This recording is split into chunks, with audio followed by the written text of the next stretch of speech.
When Bing Crosby's oldest son told the dark truth about him in 1983, his perfect image fell apart. There were weekly weigh-ins that ended in tears, an angry father who kept his anger to himself, and four boys who turned to drinking to escape. The Crosby boys were having a terrible time while White Christmas played on radios across the country. This is the real story of the famous dad in Hollywood and the kids who had to pay for his fame. There are a lot of people with the name Big Crosby in the inland Northwest.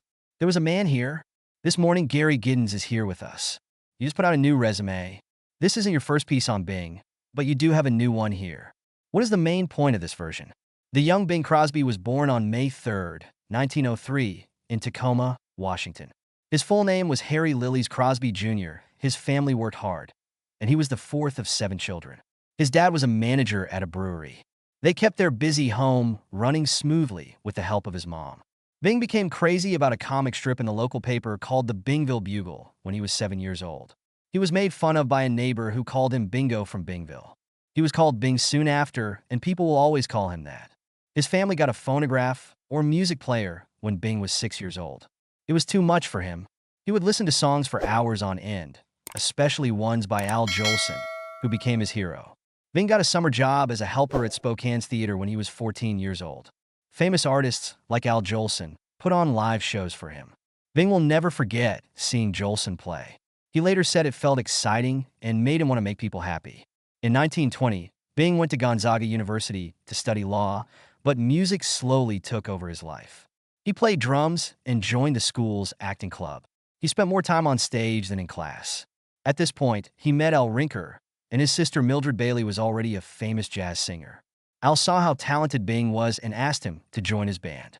This was a big change for Bing. His family wanted him to become a doctor, but Bing chose to become a musician instead because he loved it so much. A band called the Musicalators was formed by Bing and Al in 1923. The band had high school students in it, but Bing, who was 20, didn't mind. He played the drums and sang. They performed at school dances, clubs, and even on the radio, and quickly became well-known in Spokane. They got paid well. Bing saw that he could make a living by making music. He quit college in the middle of his last year to focus on acting full-time. Bing and Al did something very risky in 1925. They drove from Spokane to Los Angeles in an old, broken-down car that often broke down. They stopped in cities like Seattle and Portland to play shows and make money for gas. The trip took weeks. Their car finally broke down just before they got to Los Angeles. They had to be saved by Mildred Bailey. They were determined to make it, even though things got off to a bad start. They went to a bar in Los Angeles to see Mildred on stage. Because of her contacts, they were able to try out for a big theater company that booked acts all along the West Coast. They were hired right away and had to start working daily. This made Bing better at what he did and gave him more confidence. When Bing Crosby was 23, everything in his life changed. He and his singing partner, Al Rinker, met Paul Whiteman in 1926. Whiteman was the most famous conductor in the United States. It was Whiteman's wish to hear something new. His orchestra was the best in the country. He got Bing and Al to join his group. On December 6, 1926, in Chicago, Bing did his first show with Whiteman. Back then, $150 a week was a lot of money. But at first, not many people liked their act, and Whiteman almost let them go. To fix this, he added a pianist called Harry Barris as a third member to their act. They formed the Rhythm Boys and quickly became popular with fans thanks to their smooth sound. Their song, Mississippi Mud, sold 300,000 copies in 3 months in 1928. It became clear that Bing had a deep, smooth voice, and he chose a style that made him stand out. Big-name jazz artists like Bix Beiderbecke taught the group how to play in big halls. But there were issues as Bing got better known. He drank and partied too much, which made things rough with Whiteman. The Rhythm Boys quit the group in 1930, and Bing began to think about going out on his own. Bing's first big hit came out in 1928. From the show Showboat, it was a song called Old Man River. Bing changed the song from being slow and sad to being faster and happier. Some people didn't like this change because it made the song sound less serious. It still turned out to be a huge hit. It was #1 for 4 weeks and sold 500,000 copies in 6 months. It was clear that Bing was skilled at making old songs sound fresh and new. More than that, the album had a jazz solo by Bix Beiderbecke that made it even better. This hit made Bing even more well-known and gave him new opportunities. In later years of his work, Bing recorded different versions of Old Man River. This shows how much his style changed over time. Bing chose to go solo in 1931, but it wasn't easy. In Los Angeles, he was still singing with the Rhythm Boys, but they quit because of a disagreement over pay. The musicians' union got in trouble with the law because of this, and Bing couldn't play with union players in the city for a while. His personal life was also a mess. In 1930, he married actor Dixie Lee, but by March 1931, she felt she had to end the marriage. They got back together in the end, but Bing had a hard time. His skills were too great to ignore, even with all of these problems. He caught the attention of radio executives, and William Paley, the head of CBS, offered him his own radio show. Bing asked for $1,500 every week, a very large amount, and he got it. His show, 15 Minutes with Bing Crosby, didn't start until September 2nd, 1931, 2 days late because Bing got laryngitis from practicing too much. People loved the way he sang, which aired 6 nights a week on the show. By the end of the year, Bing had 10 songs in the top 50. He was on his way to becoming the most popular singer in the United States. Important moment. He became well known because of it. I thought of him as my dad. That's right. I knew he was unique from the outside because of everyone else. But to me, he was a hero and a friend. He taught me how to hunt, fish, play baseball, and do all the other things that you teach your son. In every show, Bing's warm voice sang well-known songs, with simple designs that let him show who he is. Sponsors saw how successful he was right away, and the American Tobacco Company paid him $1,500 a week to talk about their smokes. Because Bing did well on the radio, he got his first movie part in The Big Show in 1932. Bing Crosby wasn't just another singer by the end of 1931. He was famous. Bing Crosby's rise to fame started out of the blue in 1932. Paramount was making a movie called The Big Broadcast, which was supposed to star Burns and Allen as comics. One day, directors from the studio heard Bing singing nearby. They chose to make him the star instead because his voice was so beautiful. Being 29 and having never made a movie before was a big deal. While the movie was being filmed, the director made Bing record the song 147 times to make sure it was perfect. Because Bing moved around too much while singing, a sound engineer made the first boom microphone at the same time. When the movie first came out in October 1932, Bing was so scared that he drank a whole bottle of brandy. People joked that it was the night Bing sang Sideways because he stumbled and slurred his words at the launch. Even with some problems, the movie was a big hit, making $2.1 million, which was a lot of money back then. Bing became famous right away, and his hairstyles even started a trend called Bing Bobs. And Paramount sold more than 500,000 bottles of hair products that were based on him. Bing was one of Hollywood's biggest stars in the 1930s and 1940s. During this time, he made 79 movies, which is about 4 movies a year. He worked hard and loved coffee. Every day on set, he drank 17 cups. Love and Bloom became a hit song in 1934 thanks to his movie She Loves Me. People who liked the movie so much bought gardenias, like the one Bing's character gave in the movie. His 1940 movie, If I Had My Way, made people feel strange. There was a scene where Bing's character lost a tooth, and fans sent him their teeth. He gave over 23,000 teeth to dentistry schools by the end of the year after getting them. Some of his best-known songs are Going My Way and The Bells of St. Mary's. These movies made Bing the biggest star in movie theaters for 2 years in a row, which had never been done before. Millions of bits of confetti with his face on them were used in a parade in New York to honor him. That show caused so much trouble that the city had to make new rules for them. It was a big deal when Bing won an Oscar for Going My Way in 1944. He played a priest with a good heart. A lot of young guys wrote letters to say they wanted to become priests after seeing him perform. There were a lot of shocks at the Oscars night. Though Bing meant to walk off stage with the award, he tripped and hit Cary Grant in the head with it. Cary made jokes about the cut for many years. It was a small mistake for Bing to call the Academy by a funny name during his speech. That name became their official name later. It was found out many years after Bing won that he tied with his co-star Barry Fitzgerald for Best Actor. Someone flipped a coin to see who would win. Bing called heads and won, but he didn't know it until much later. The Road movie series with Bob Hope was one of Bing's most well-known works. Between 1940 and 1962, these comedians made a lot of history. The show's idea came from a bet between Bing and Bob. As a joke, they talked about making a funny travel movie. An important executive chose to make it happen. The first movie, Road to Singapore, was made quickly, and a lot of the conversation was made up on the spot. The show was a hit because Bing and Bob got along so well. They were so funny that they would sometimes make jokes about how much the movie cost right in the middle of the movie.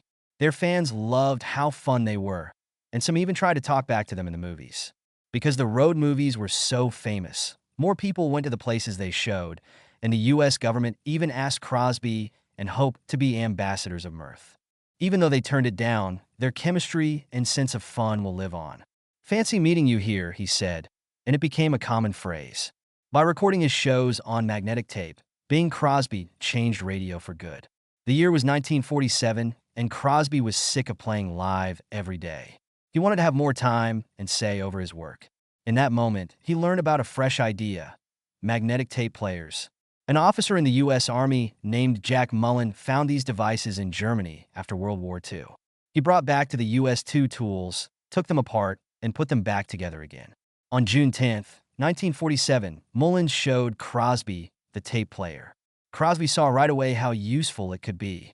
Cross had to do live radio shows twice a day to work with different time zones at the time. It was very tiring. Using a tape recorder, he could record once, add to it, and then play it again later. But there was something wrong. Big networks like CBS and NBC didn't like the idea of shows that were already recorded. They liked the sound of live radio more. That didn't stop Crosby. Then he quit NBC and went to work for a smaller network, ABC. They let him use the tape recorder without any problems. His show, Philco Radio Time, was the first radio show ever to be pre-recorded on October 1st, 1947. Everything changed. Crosby could now fix his mistakes, record again, and make his show sound great.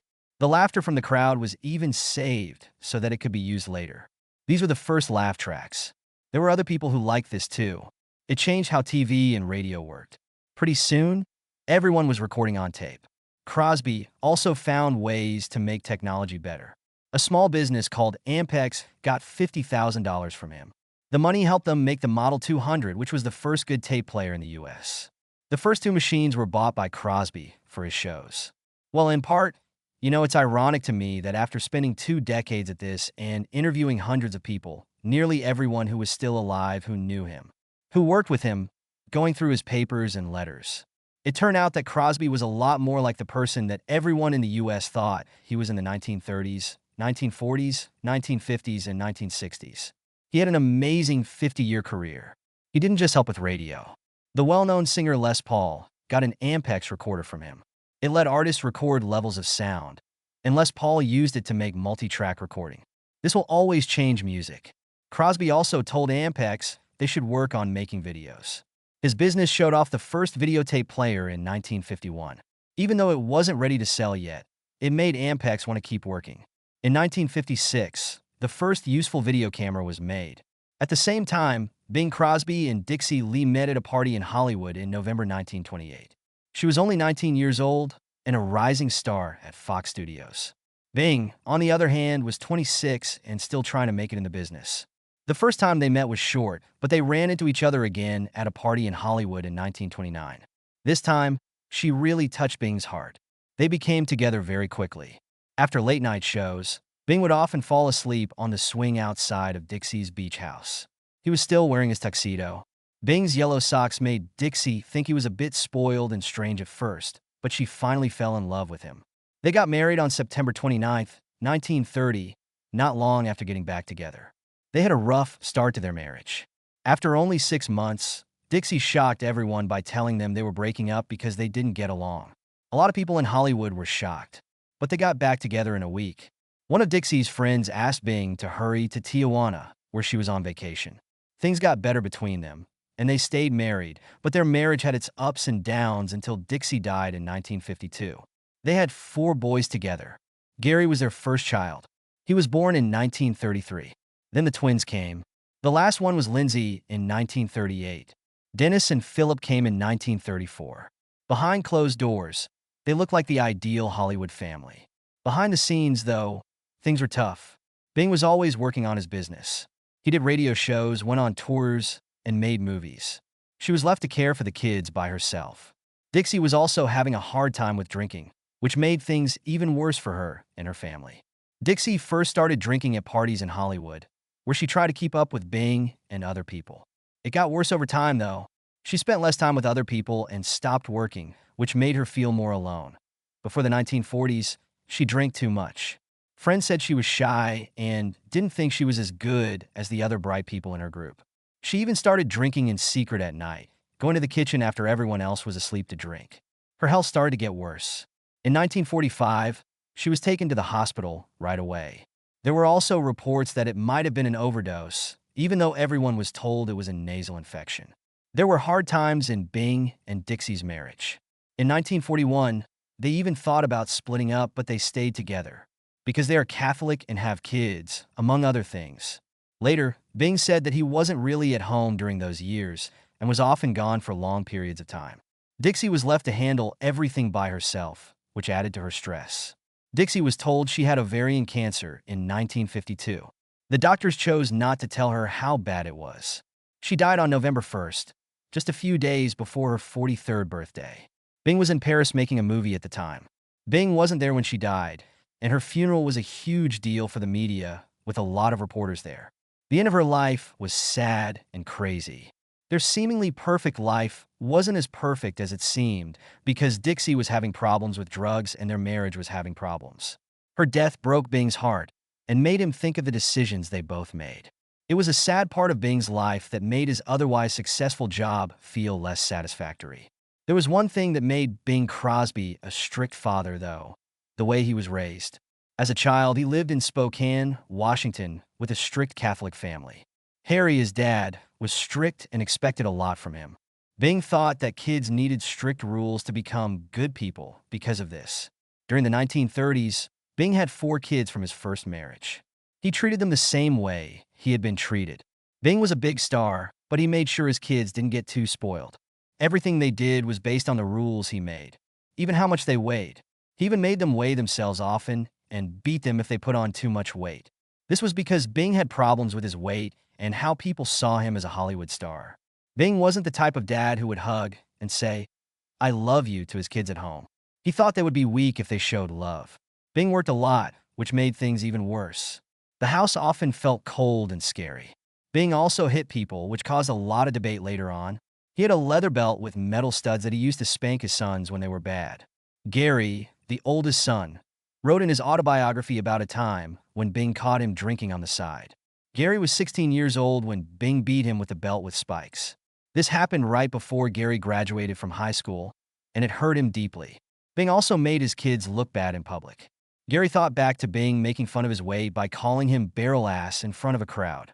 All 4 of Bing's kids from his first marriage had problems with alcohol, which was sad. There was a lot of drinking in their home because their mom, Dixie Lee, was also an alcoholic. Gary started drinking when he was young and would sneak liquor from the family cabinet. By the time he was 20, he was drinking 2 quarts of vodka every day, which hurt his relationships and job. In 1967, he finally went to rehab and later worked with Alcoholics Anonymous. Dennis and Philip both drank a lot, which made their lives difficult. The Crosby family went through terrible events in the early 1990s that changed their lives forever. Bing Crosby had 4 boys. Lindsay Crosby was the youngest. He died in December 1989 at the age of 51. He was discovered in his California home in Calabasas. Lindsay had been going through a very rough patch. He found out that the fortune he was counting on to help his family was gone. This money problem, along with his long history of mental health and drinking problems, was too much for him to handle. Lindsay had been married 3 times and had a hard time keeping a regular job. He often relied on his famous father to help him get jobs in the entertainment business. His family and friends were shocked and saddened by his death. Icon in honor of his grandfather, Bing Crosby, his grandson is earning money and doing the thing that Bing Crosby was best known for. Our Dave Summers talked to Phil Crosby Jr. about this event. Dennis Crosby, one of the twin brothers, also died in May 1991, less than 2 years after his brother. He was 56 years old. He was having a hard time mentally after Lindsay's death and was also going through his own problems, like the pain of a recent divorce. Like Lindsay, Dennis had a long history of personal problems, such as issues with his mental health and drinking too much. His death was another terrible blow to the family and showed how much stress and trouble the kids of a famous person like Bing Crosby have to deal with. These two terrible deaths happened so close to each other that they hurt their brothers Gary and Philip a lot, as well as Bing's second family with Catherine Grant. Gary Crosby, Bing's oldest son, wrote a shocking autobiography called Going My Own Way and published it in 1983. By going behind the scenes of their family life, this book showed a very different side of Bing than the good guy he was known for. Gary told the story that Bing was a distant and strict dad who hid his kids to teach them a lesson. He talked about how he grew up in a house with strict rules and little love. One of the most interesting stories was about Bing putting Gary on a weak scale and calling him mean things like bucket butt if he gained weight. Gary also talked about his problems with drink, which he thought were related to the hard parts of his childhood. Everyone was shocked by the book, and Bing Crosby fans began to doubt everything they thought they knew about the singer. Some people supported Bing by saying that the way he raised his children wasn't unusual for the time, but others felt betrayed by the news. The media frenzy over the book changed Bing's legacy and ruined the image of the popular singer. The Crosby family itself split up. Lindsay agreed with Gary's claims, but one of the twins, Philip, strongly disagreed. He thought Bing was a good dad who did his best to raise his kids. Philip often spoke out in public to support Bing, saying that Gary's claims were unfair and not true.